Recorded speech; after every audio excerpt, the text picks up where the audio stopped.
do this. Let's do this. Now, Roy Jones Jr. did an interview. I want to say that it was with Fight News. Let me just check here just to make sure. I want to make sure that we give proper credit and attribution.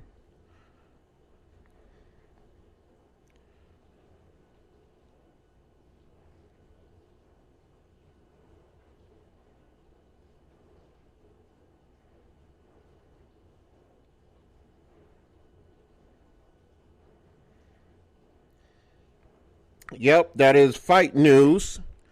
Roy Jones Jr. did an interview with Fight News. He indicated that, basically in his humble opinion, that he felt that it was Errol Spence's side is the reason why the fight wasn't made.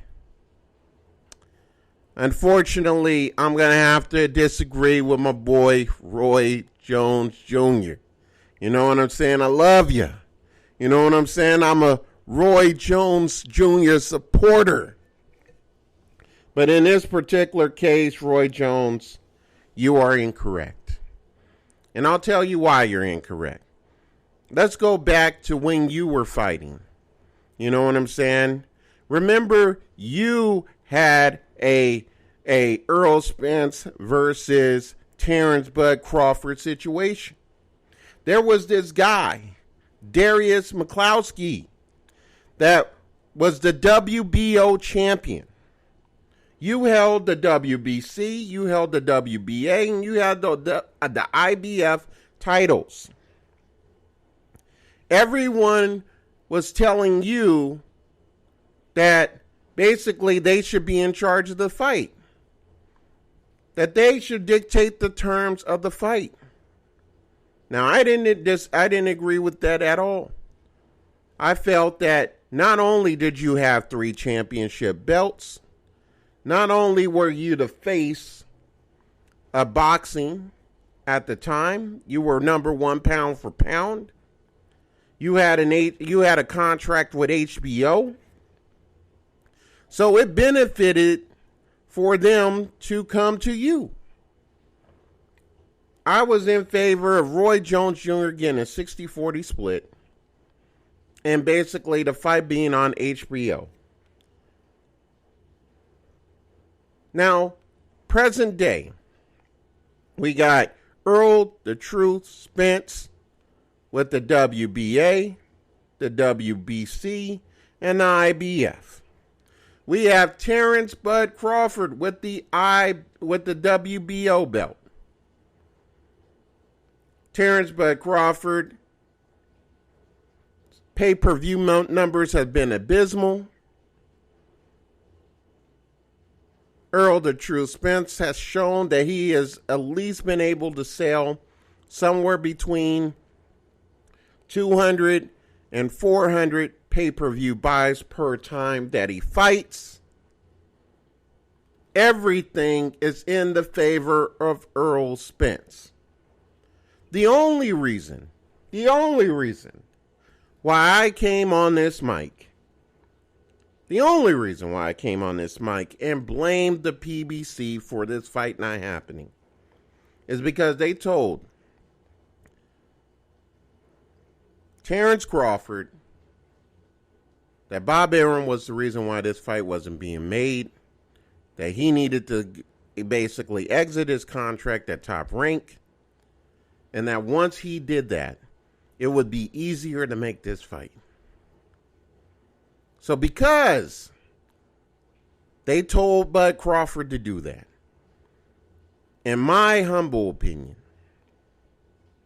I believe that they should have did any and everything to get this fight made. Earl Spence is not in this equation. Earl Spence did everything Earl Spence is supposed to do. He beat everybody on his side. He got all the belts. And now he's trying to unify. He's trying to be undisputed at 147 pounds. He wants there to be no dissension in his crown. He wants any and everybody to know that he is the king at 147. And he is doing any and everything to make that fight possibly happen. Now, if we go through the negotiations of the fight and the reason why the fight didn't happen, that blame clearly lays on the shoulders of Terrence Bud Crawford. Terrence Bud Crawford seen that there was an opportunity for him to go ahead and get $10 million while waiting for this fight to happen. And that's why he decided to go ahead and fight on BLK Prime against David Avanesian for the $10 million.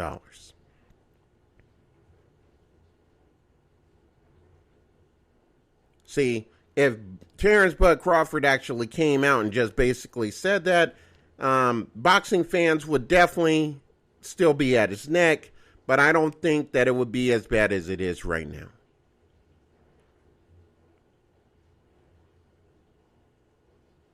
It wouldn't be as bad. The fact of the matter is this. Yes, he's trying to line his pockets. No one's against that. This is the boxing business. He's trying to line his pockets before he go ahead and get his eventual payday against Earl Spence.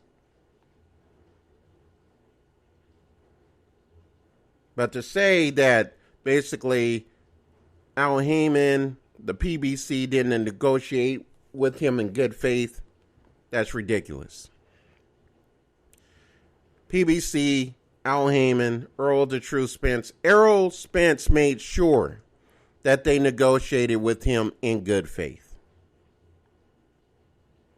Well, Earl doesn't know what's being said because he's not at the table. You're trying to tell me that Al Heyman is withholding information from Earl Spence without any proof of this, that it's ever happened, let alone this fight. This fight, you claim that it's not really, basically every other fight that Earl the True Spence has had. You guys want to indicate that in those particular fights, Al Heyman was truthful to Earl Spence.